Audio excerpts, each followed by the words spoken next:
Nike and Tiffany are collaborating on an Air Force One. When I first saw the teaser picture that was dropped of the Tiffany blue Nike box, my mind went to, oh yes, an all-white Air Force One, possibly even a Tiffany blue tread on the bottom there.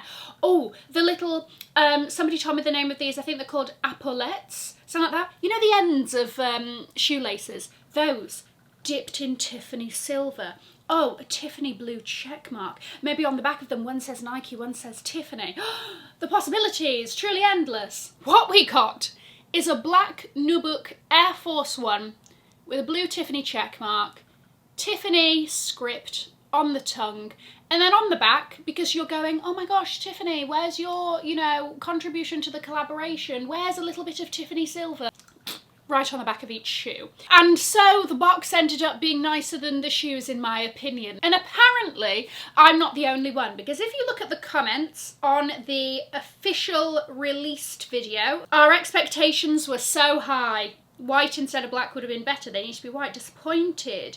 They're not that bad if you don't look at them. Oh, literally, please return this to Tiffany. Oh, that one was savage, but very good.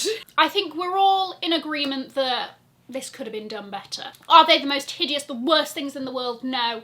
Does that nubuck mean that within a couple of wears of it, it's going to look like, as one of you guys told me, a dirty plimsoll? Yes. But I basically wanted to talk in this video about the collaboration and how this fits into Tiffany's wider strategy of their big rebrand. As much as I'm not particularly over the moon with the design from this collaboration, it will no doubt sell out like this. Good luck to you if you're wanting to get a pair of these, because you'll need it. They're going to sell out, they're going to be on resale sites for triple the price. We know how the cookie crumbles. What's sad is that the AI generated designs for this shoe are so much better than the real shoe. I'm sorry, can we just dwell on a couple? I'm sorry, look at this. Look at this one with the pink Return to Tiffany heart. This one completely bejeweled. My gosh, I wish they would release something like that.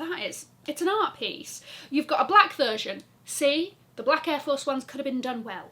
That's great, completely crystal. I would have been first on that waiting list. This as well, with that sort of metallic patent leather. Ooh, that would have been... The soles glow in the dark. Even this, which looks like some sort of jellyish, it looks like a jelly shoe, and I'm not a jelly shoe fan. I could be for those. That is what we could have had. And instead, we've got the bare minimum. These sneakers will be $400, so I'm reckoning you're £350 for these. And as part of this collaboration, they are also dropping, I'm assuming that these are bought separate, this is just from the little images that we've seen, Tiffany blue laces with a little Tiffany, what is that? A charm, a toggle, a thing, just a little Tiffany plaque, a silver plaque. There's also a silver shoehorn. I love a shoehorn, that's great. And there is also what people seem to think is a toothbrush. It hasn't been helped by the fact that they've said don't forget your tongue on it. But it's actually a shoe brush to help, clean sneakers and whatever. These are all very much like collectible items. Guys, if you are new here, my name is Cassie and I'm a self-diagnosed luxury addict. I put out videos on Mondays, Wednesdays and Fridays, so if you like luxury fashion, then you're gonna love it here. So head down there, subscribe, turn on the bell, become a member of our luxury addicted family. When are we going to rehab? Never. So, this collaboration is part of Tiffany's wider strategy since it was bought by LVMH to do a bit of rebranding. LVMH officially bought Tiffany January 2021. The sale went through for $15.8 billion. I am now going to talk through a little bit of a timeline of what LVMH has done with the brand since. You can definitely tell that part of their rebrand is to get a bit more of a younger audience into Tiffany.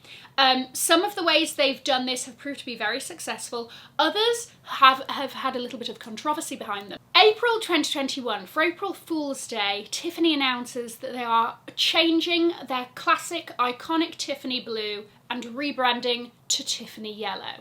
Obviously an April Fool's Day prank, But it got so much buzz on social media, and I don't know if this is because of this or this was their plan anyway, but they were doing a pop-up in Beverly Hills and the whole thing was yellow. And the pop-up was to showcase a collection of yellow diamonds, hence the yellow bubble. It all tied in quite nicely. And I just want to read this quote by Alain Hui. They intend to play with this colour for a certain period of time to get the buzz going, to be present on social media and to appeal to the younger clientele who view the brand as dusty and old-fashioned. Dusty? Well. May 2021, they launched their first men's engagement ring collection.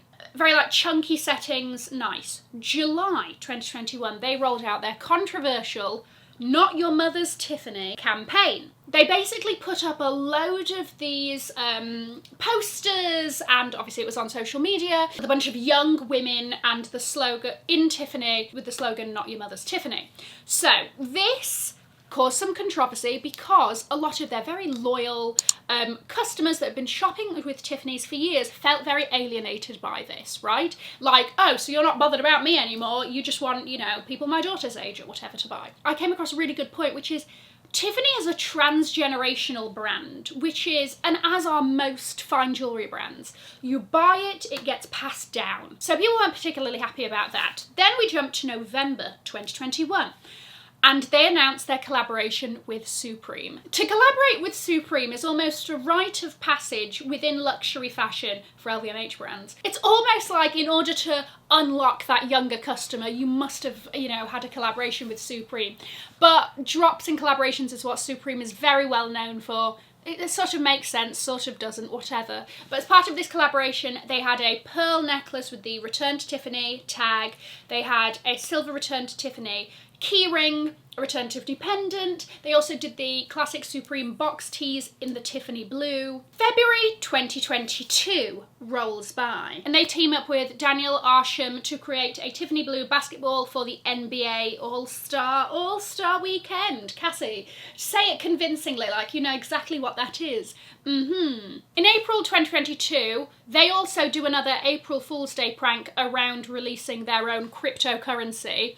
And whilst they don't do that, they do release 499 18-karat gold Tiffany coins that were $9,999.99 each, and basically if you bought one it got you access to Tiffany events in the future. In August 2022 they did something to do with NFTs. My brain capacity for that, just like as soon as it just fell off a cliff, truly. They did something to do with that, don't ask me the ins and outs of it.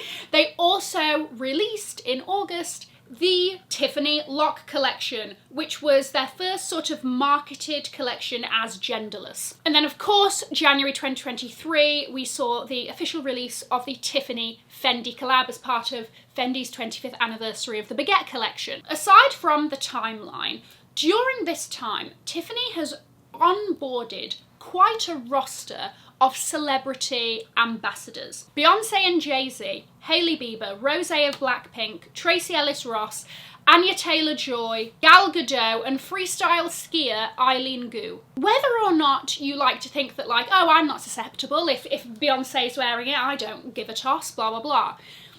I think subconsciously all of these things together trickle in and plant the seed of Tiffany as a consideration in your mind. Anyway, so going into the money thing, 2021 was their first year under LVMH. So it was reported that during that first year, it was a record-breaking year for Tiffany.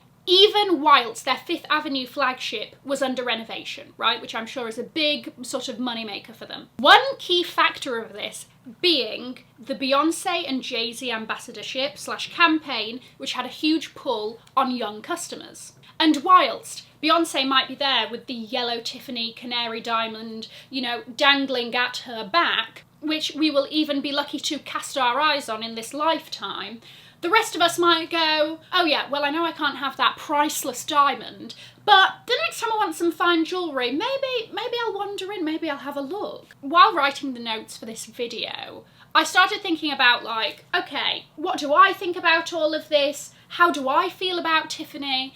And to be very honest with you, I think subconsciously, I love Beyonce. I didn't think that maybe, you know, seeing her in Tiffany's would have me go, oh, hold on a second, Tiffany's. But maybe subconsciously it did, because I am considering Tiffany's now more than I have ever done. The range that really sort of kicked off my interest in them again is probably the T1 range. I was like, oh, chunk. You know, usually I would associate Tiffany with, you know, like very dainty, very feminine jewellery. And to see a bit more of those collections, I was like, hold on a second, my interest is piqued. Recently, I've added the hardware earrings to my wish list. I really have considered the lock bracelet as well. When I was a teenager, that silver Return to Tiffany range was the bollocks. Bracelet, gosh, it was the charm bracelet. I remember my parents for my I think it was maybe like my 16th birthday or something, they got me the Return to Tiffany silver necklace, and there I was, and I was like, oh my gosh, killing it, blah, blah, blah. And then I sort of forgot about it. Really, I either saw it as it was Return to Tiffany's, or it was a Tiffany engagement ring. Shout out to Sweet Home Alabama for that one. There was really nothing in between, unless it was something like Elsa Peretti, which again I sort of saw as like, oh my gosh, my mum got an Elsa Peretti cuff and, you know, one day she'll give it to me. But it was never something that I ever thought would be on my wish list or whatever. I was just like, oh, it's either going to be at this stage of my life or this stage of my life, and nowhere in between. But I think they've done a great job in that there is a lot to be tempted with now, and expanding those ranges and the different styles that come with each of those collections. You've got the dainty, you've got those chunkier pieces, you've got with or without diamonds, you've got pave, you've got baguettes. There are a lot of options within that, but I think where Tiffany differs from brands like Cartier, let's say Cartier actually, it's another LVMH brand, and I think that this is its superpower, is its silver range, because that gives a much more approachable price point to buy into the world of Tiffany's. For example, the hardware earrings that are on my list in sterling silver, $1,650. If I want it in rose gold, it's $6,000. That is a ginormous jump in price because of the material. And whilst Cartier, you know, for $1,500, you could get the like thinner love ring or something like that, I feel like Tiffany definitely has more to offer with options. And also because the Tiffany silver range is such a core to the brand, it's not just like some afterthought like, oh, we've got to do something affordable, give them a few options sort of thing. It is a huge, like, highly regarded part of the brand. Tiffany silver, it's been plugged into our minds all this time, but it does feel like you are entering into that world of Tiffany. So whether I noticed the marketing or not, I remember in the UK we didn't really have much of the Not Your Mother's Tiffany campaign, so I really don't sort of remember much of that. But I think that it has shifted my perception of the brand. And I think whether or not I've noticed these strategies and this marketing and everything else, I think it has planted that seed, as I said, and it's been watering it a little bit and a little bit, so that when I've gone, oh, do you want to know what? I'm interested in a new something something. Let's have a look at Tiffany's. Because of that, I think personally, I think they've done a pretty good job with it. Let me know what you think. I'm going to leave another video over here in case you haven't already seen it. Have an amazing morning, afternoon or evening wherever you are. In the words of my father, if you've enjoyed it, tell your friends. If you haven't, keep your mouth shut. I'll see you in my next video. Mwah. Bye guys.